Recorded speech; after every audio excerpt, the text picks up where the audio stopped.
자, 117회차 전산 세무 2급 문제 5번입니다. 자, 총 2문제로 되어 있고요. 5-1번 자, 한번 봅시다. 다음은 영업부 김성민 과장의 11월 기속 급여 및 상여에 관련된 자료입니다. 급여 자료 입력과 원천징수 이행상 신고서를 작성하시오입니다. 단, 기초 코드 등록, 환경 등록, 원천, 급여 자료 입력 화면에서 구분별로 입력으로 변경한 후에 작성을 합니다. 이게 여기서 볼 때 기초 코드 등록이라고 돼 있고 환경 등록, 원천, 급여 자료 입력 화면 구분별 입력으로 변경한 후에 작성을 할 것이라고 돼 있죠. 자, 그러면은 원천 징수에 클릭을 해서 일단은 기초 코드 등록이라고 있어요. 저도 이 문제 처음 봐가지고 일단은 환경 등록을 해가지고 원천의 급여를 입력 화면에서 구분별 입력으로 변경을 한번 해보도록 하죠. 자, 클릭합니다. 저도 이거는 처음 해봐요, 사실. 그래가지고 기초 코드 등록에 원천에 클릭을 해요. 자, 아까 기초 코드 등록했죠? 원천이죠? 여기에 5번에 해당하는 급여를 입력 이렇게 돼 있죠. 입력하면은 이거를 구분별로 입력을 하는 걸로 바꿀게요. 이렇게 해서 변경을 하면 된다. 자, 이렇게 합니다. 끝났어요. 일단 이거를 먼저 하고 시작할게요. 만약에 이거를 안 하고 했을 때는 아마 점수를 못 받을 가능성이 매우 높을 거예요. 그렇기 때문에 그래서 구분별로 입력을 했고요. 그 다음에 급여로 입력을 클릭합니다. 자, 이 문제는요.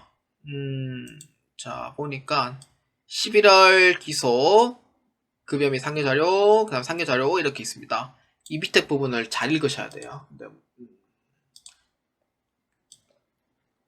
이 문제가 이론 문제에서만 좀 나왔던 문제고 실기에서는 이 문제가 좀 처음 나왔던 문제예요, 사실. 그렇기 때문에 이번에 보면은 급여의 지급 시기는 2024년도 11월 말일이고 상여의 지급 시기는 2025년도 3월 15일이에요. 그러니까 이거는 2번에 대한 부분을 특히 알아야 되는 게 급여의 지급 시기는 11월 말이기 때문에 그대로 가면 돼요. 근데 문제는 이 상여에 대한 부분이 지급일자가 언제냐면은 2025년도 3월 15일이에요. 그래서 저는 개인적으로 이렇게 문제 안 만들었으면 좋겠거든요.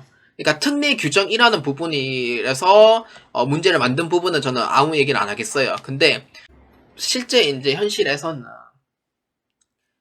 상여를 11월 달에 이렇게 딱 급여 올려놓고 소득세, 지방소득세 다 해놓고 3월 15일에 주겠습니다라는 회사는 그런 데 없어요. 사실 거의 없어요. 뭐 다른 데에서는 어떻게 하는지 모르겠지만 솔직히 이런 문제 안 만들었으면 좋겠거든요. 솔직히 개인적으로. 그러니까 직장인들 힘 빠지는 문제예요. 사실은. 이게 실무자 이 사람들 보면은 사실상 긴장돼서 문제 형태라고 이렇게 해서 나오지만 솔직히 저는 실무자거든요. 실무자이고 저는 기업에 다니고 있는 종사자이기 때문에 솔직히 이 문제 보면은 저는 솔직히 힘 빠져요. 게다가 누가 이렇게 3월 15일에 주겠냐고요. 그러니까 저는 그 부분이 좀 마음에 안 든 것 뿐이고 사실 특례 규정인 경우에는 11월 달 거하고 12월 달 거를 지급을 안 했을 때는 이거를 12월 달에 지급을 한 것으로 보고 신고 때리는 그런 특례 규정이 있어요. 그래서 그런 문제를 형태 만든 거는 괜찮은데 지급을 3월 15일에 준다는 그 문제 자체를 만들지 말라 이 뜻인 거예요. 저는 안 했으면 좋겠거든요. 솔직히 이런 문제는 진짜 실무자들 이거 힘 빠지는 문제예요. 그러니까 한탄을 그러니까 해서 이거는 현실적으로 좀 안 맞는 문제예요. 그래서 저는 만들었으면 3월 15일 아니고 그냥 차라리 그냥 2월 15일 뭐 1월 말 지급한다 뭐 이렇게 만들었으면 좋겠거든요. 그래서 너무 이거는 현실성이 좀 동떨어지는 문제라고 생각하시면 돼요. 뭐 이건 보시는 분들이 다시 할게요. 이거 보시는 분들이 사실 조회수 200도 안 나오는 제 유튜브이긴 하지만 그래도 보시는 분들은 솔직히 실무자 입장에서는 3월 15일 이러면은 저는 솔직히 이런 문제 안 만들었으면 좋겠어요, 진짜로. 그러니까 특례 규정인 거는 괜찮아요. 그래서 이 문제의 목적은 특례 규정이고요. 3월 15일에 지급을 하겠다 약속을 했기 때문에 12월 31일에 지급을 했다라는 부분에 간주로 해서 신고를 때려라 라는 의미가 됩니다. 그러면은 이 지방소득세하고 소득세는 일단은 신고는 들어가겠죠. 아직 근데 납부는 해야 돼요. 납부도 해야 되는 상황이기 때문에 그래서 특례 규정이 이렇게 딱 정해져 있는 부분입니다. 그래서 11월, 12월 달은 항상 이렇게 돼요. 그래서 그런 의미고, 그렇기 때문에 급여자료 입력은 급여는 정상적으로 11월 말일에 줬기 때문에 그래서 이거는 11월 달 기속으로 때리면 되고요.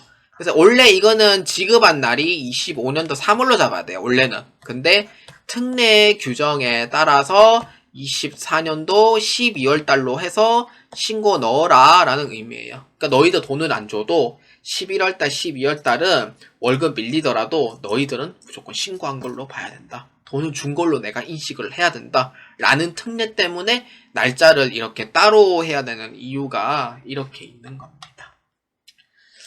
자, 그렇기 때문에 적혀져 있네요. 여기 문제에서 3번 적혀 있네요. 내가 이거 못 봤는데. 예, 3번에 보면은 소득세법상 11월 기속 근로소득이 12월 달까지 지급되지 않은 경우에는 12월 말일에 지급한 걸 보라 소득세를 완전 징수한다. 적어놨네. 예. 한국세무사에서 적어놨네요. 난 몰랐는데.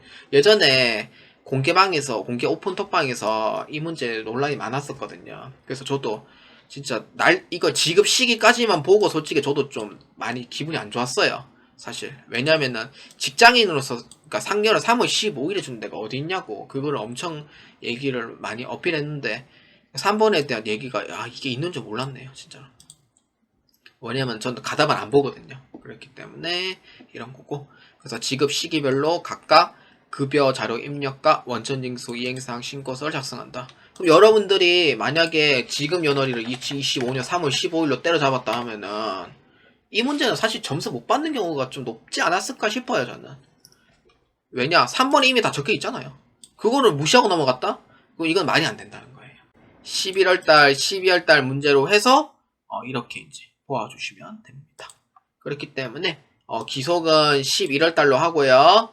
자, 지급일은 11월 30일자로 해서 자, 급여 입력해 보도록 할게요. 뭐 급여 입력이야 사실 뭐 어렵진 않잖아요. 그래서 기본급 식대 비과세예요. 딱히 여기서 수당 입력하는 내용도 없어요, 지금. 자, 이렇게 해서 끝나요. 자, 상여는 자, 이렇게 11월달 기속의 상여를 12월 31일로 잡아줘요. 자, 그러면은 여기서 아까 확정 답안이 아까 나왔을 때 기속은 11월달입니다. 11월달 기속이지만 지급은 2025년도 3월 15일에 지급한다고 했고, 근데 문제에서는 지급일을 2024년도 12월 31일로 잡으라고 돼 있어요. 그렇기 때문에 이렇게 잡아주는 게 원칙이에요. 그래서 잡아주고, 그러고 상여로 했을 때, 자, 금액을 다시 넣으면 돼요. 자, 2만원이고, 그 다음에 207020, 20700. 자, 이렇게 해서, 해주시면 됩니다. 이렇게 하면 끝나요.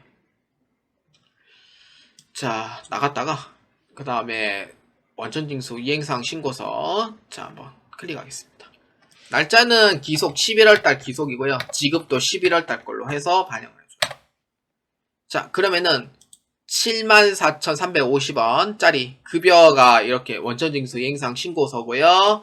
그 다음에 똑같은 11월 기속에 12월 지급기간을 해서 상여를 잡았을 때 해당하는 금액 207020 해가지고 이 두 가지를 반영해 주시면 5점을 받으실 수가 있겠습니다.